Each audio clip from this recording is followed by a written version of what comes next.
करोड़ों अरबों रुपए की राशि बरामद हुई है और इस राशि के बरामदी के बाद सत्तारूढ़ दल के नेता मौन साधे हुए हैं। आज झारखंड की जनता पूछना चाह रही है, इस प्रदेश के गरीबों की लूट की कहीं काली कमाई का हिस्सा तो ये नहीं है?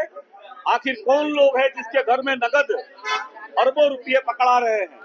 और इसीलिए भारतीय जनता पार्टी की सत्ता संरक्षण में चल रहे भ्रष्टाचार के खिलाफ आज सदन के बाहर और आने वाला सत्र में सदन के अंदर जनता के जो सवाल है, जनता के सवाल को हम सदन के माध्यम से झारखंड को लूटखंड बनाने का, झारखंड को जो लूटखंड बनाने का एक सुनियोजित षड्यंत्र के तहत जो काला इतिहास इस लोकतंत्र में लिखा गया है, उसका जवाब सदन के माध्यम से सरकार से हम जानना चाहेंगे। लड़ेंगे 500 करोड़ रुपए पर लड़ेंगे हम लोग। ईडी के नोटिस पर मुख्यमंत्री भाग रहे हैं। कानून के पालन करने वाला, शपथ लेने वाला व्यक्ति कानून को तोड़ रहा है, तो ऐसे सवाल तो उठते ही है। एक साल में 2200 महिलाओं के साथ बलात्कार होते हैं झारखंड। दुर्भाग्य की बात है, लॉ एंड ऑर्डर कहाँ चला गया? बालू के लिए हाहाकार मचा हुआ है। अबुआ आवास के नाम पर हेमंत सोरेन के बबुआ लोग 10-10 हजार रुपया वसूली शुरू कर दिए, जबकि योजना शुरू नहीं हुआ।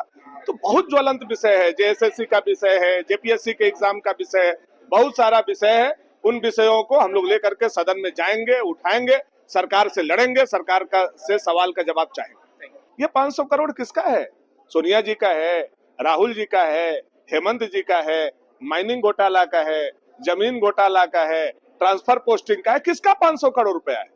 ये जवाब तो हम लोग लेकर के रहेंगे और इसके लिए हलक में हाथ अगर कांग्रेस को डालना होगा तो हम लोग डालेंगे और आवाज उनसे निकलवाएंगे। कौन सा भ्रष्टाचार, कौन सा भ्रष्टाचार? भ्रष्टाचार तो पूरी तरह से भ्रष्टाचार के पोषक ये लोग हैं। ये लोग 2-4 लोगों की मुट्ठी में पूरे देश को गिरवी रख दिए और ये भ्रष्टाचार की बात करते हैं, इनके मुंह से ये शोभा नहीं देता। मंत्री जी, बीजेपी 500 करोड़ का हिसाब खुद नहीं करे, सीबीआई और ईडी की एंट्री हो जानी चाहिए। इनमें से जैसे इन्होंने नेता प्रतिपक्ष चुन लिया, वैसे ही इनको अपने में से इनकम टैक्स का डायरेक्टर और जो भी बड़े बड़े अधिकारी होते हैं, इनकम टैक्स अफसर, सारे लोग अपने में से चुनकर इन्हें ही जांच करनी चाहिए। अब सारे डिपार्टमेंट बंद कर देने चाहिए भारतीय जनता पार्टी के हाथों में, चाहे ईडी की कमान हो या चुनाव आयोग की कमान हो या इनकम टैक्स की कमान हो। सारा इनके जो बड़े से छोटे नेता हैं उनको दे देना चाहिए कि जब इतना इनको परेशानी हो रहा है, इनकम टैक्स का कोई आधिकारिक बयान नहीं आया और ये लोग सारा कुछ बता रहे हैं कि कहाँ कितना 500, 1000, धीरज साहू को पकड़ो, इसको पकड़ो।